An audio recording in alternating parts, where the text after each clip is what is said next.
नमस्कार दोस्तों, आपका हमारे चैनल में एक बार फिर स्वागत है। आज मैं आपको निर्जला एकादशी की कहानी सुनाने जा रही हूँ। हिंदू पंचांग के अनुसार निर्जला एकादशी ज्येष्ठ मास की शुक्ल पक्ष की एकादशी को मनाया जाता है। किसी गांव में एक जाट रहता था जिसका नाम राजा था। राजा की अभी नई नई शादी हुई थी और उसकी पत्नी मायके गई हुई थी और राजा पहली बार अपनी पत्नी को लेने अपनी ससुराल जा रहा था। राजा बहुत ही उत्साहित था। वह जल्दी जल्दी अच्छे से तैयार हुआ और अच्छे अच्छे कपड़े पहने और वह ससुराल जाने के लिए निकल गया। चलते चलते उसने रास्ते में देखा एक गाय तालाब में पानी पीने जाती है। जेठ का महीना था, बहुत गर्मी थी। जब गाय पानी पी लेती है और तालाब से बाहर निकलने की कोशिश करती है तब वह तालाब में फंस जाती है और निकल नहीं पाती है। तो वह राजा को देखती है और उससे कहती है कि हे भाई, मैं तालाब में फंस गई हूँ, कृपा करके मुझे इस तालाब से निकलने में मेरी मदद कर दो। लेकिन राजा मना कर देता है, कहता है नहीं नहीं, मैं तुम्हारी मदद नहीं कर सकता हूँ। मैं अपनी पत्नी को लेने पहली बार ससुराल जा रहा हूँ।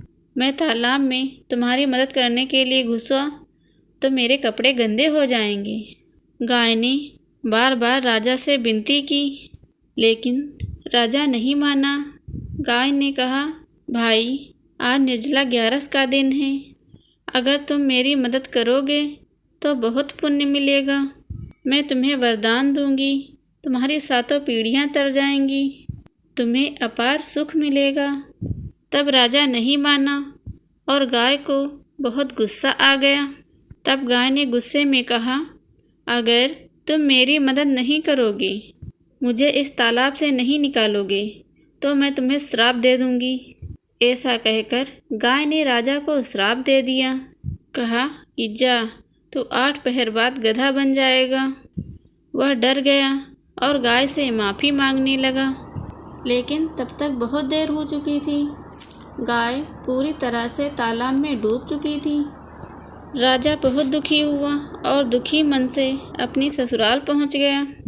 सबने अपने जमाई का आदर सत्कार किया, लेकिन राजा ने अपनी पत्नी से कहा, तुम तैयार हो जाओ, हमें अभी निकलना है। सब लोगों ने उससे कहा, जमाई जी, आप अभी तो आए हो, आज रुक जाओ, कल चले जाना।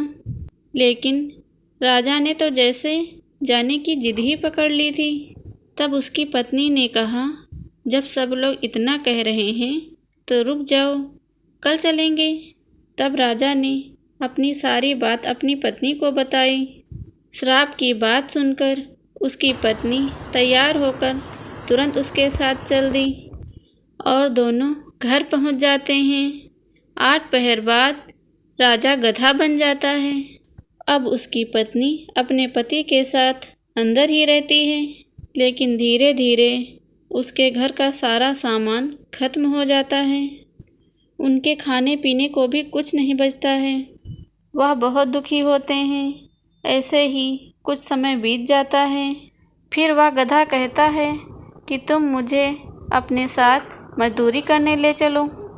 राजा की पत्नी यह बात मान लेती है और दोनों नगर के राजा के यहाँ काम करने चले जाते हैं। राजा के यहाँ एक कुआं खोदने का काम चल रहा था। वहीं पर वह मिट्टी डालने का काम करने लगती है। जब सब मजदूरों ने देखा कि वह अपने सर पर मिट्टी रख के डाल रही है तो सबने कहा, बहन, तुम्हारे पास तो यह गधा है, फिर तुम अपने सिर पर मिट्टी रखकर क्यों डाल रही हो? इस गधे पर रखकर मिट्टी क्यों नहीं डालती? वह कुछ नहीं बोलती है, चुपचाप अपना काम करती रहती है। यह सब दूर से राजा देख रहे थे। उन्हें बहुत आश्चर्य हो रहा था। एक दिन राजा से रहा नहीं गया और उससे पूछा, बहन, मैं कई दिनों से देख रहा हूँ कि तुम अपने सिर पर मिट्टी रखकर डालती हो, जबकि तुम्हारे पास यह गधा है, तुम इस गधे से मिट्टी क्यों नहीं डलवाती हो? तब वह राजा से कहती है, महाराज, ये गधा नहीं, मेरे पति हैं, मैं इनसे कैसे मिट्टी डलवा सकती हूँ। राजा कहते हैं, ऐसा कैसे हो सकता है। तब उसने सारी बात राजा को बताई और कहा, ऐसा सब एक गाय के श्राप के कारण हुआ है। तब राजा अपने यहाँ पंडित को बुलाते हैं और इसका समाधान पूछते हैं। तो पंडित कहते हैं, महाराज, इसका तो एक ही उपाय है। जिस व्यक्ति ने अपने जीवन में 101 ग्यारस की हों, उसका फल वो इस गधे को दे दे। यह मनुष्य रूप में बदल सकता है। तब राजा ने अपने राज्य में ऐलान करवा दिया, जिसने 101 ग्यारस की हों वो उसका फल इस गधे को दे दे, उसे मैं अपना आधा राज्य दे दूंगा। पूरे राज्य में ऐसा कोई नहीं था जिसने पूरी 101 ग्यारस की हों। तभी एक बूढ़ी औरत आती है और कहती है, महाराज, मैंने पूरी 101 ग्यारस की है। तब राजा ने कहा, तब तुम अपनी 101 ग्यारस का फल इस गधे को दे दो, इसका उद्धार हो जाएगा, मैं तुम्हें बहुत धन दूंगा।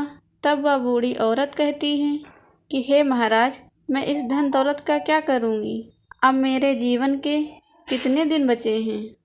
फिर वह कहती है कि मैं 100 ग्यारस इसको दे दूंगी, लेकिन 1 ग्यारस इसको नहीं दूंगी। मैं निर्जला एकादशी को अपने पास रखूंगी, क्योंकि निर्जला एकादशी से मुझे मोक्ष की प्राप्ति होगी, विष्णु भगवान की प्राप्ति होगी। इतना कहकर उस बूढ़ी औरत ने अपनी 100 ग्यारस का फल उस गधे को दे दिया, जिससे उस गधे का शरीर फिर से इंसान जैसा हो गया। लेकिन 1 ग्यारस कम होने के कारण उसके शरीर में एक पूंछ रह गई, वह उसके शरीर से नहीं हटी थी।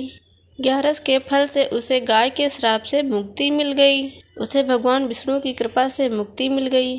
तो हे भगवान विष्णु, अपनी कृपा अपने भक्तों पर हमेशा यूं ही बनाए रखना।